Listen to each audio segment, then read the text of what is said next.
Ako po ako sa unahan. Ayoko sa gitna. Ayoko sa huli. May nakaupo sa unahan. Hindi, dito sa silikod. Oo nga. Kala, di sa unahan ayoko dun. Yung second seat, dalawa sa atin ng pamilya pa rin sila tayo dito sa dito. Sino po dito? Kami.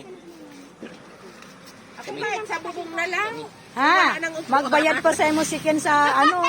Bala man sinra. Pero ay di duwa.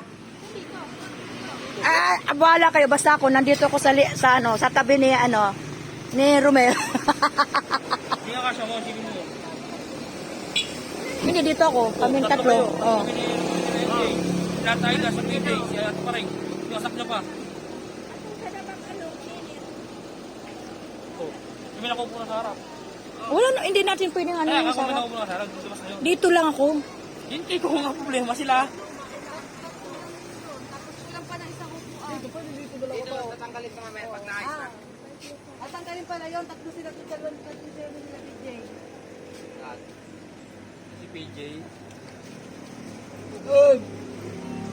Bato nga na tabi ka nila. Hindi, wag ka nga dyan, baka... Kuya di po, daman nila. Hindi pa sa bubong.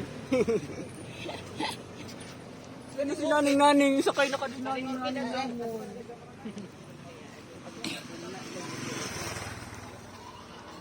Hinanak, basta abangan mo lang ang text ko sa'yo mo, text ko sa'yo mo pag inulog ko na sa ano ha. Siguro halfway kasi padara si uncle mo, somewhere else baka sa Naga o sa ano, kukubrahin ko yung pera din. Ipapasok ko na sa GCash ha. Basta gawin mong lahat ano yun, i-text mo lang sa akin kung anong kailangan at gawin mo lang mag-aral mabuti. Huwag mo intindihin kung anong sasabihin ng tao. Basta mag-aral ka lang. Importante sa kahit wala kang pananghalian, basta mag-almusal ka. Kasi ang almusal ang napaka-importante. Kaya na basta magtapos ka.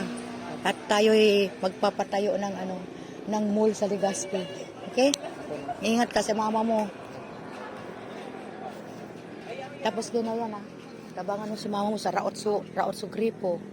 Kadakol ka nilalabhan. Ano mo kung paano maray ka itong gripo ha.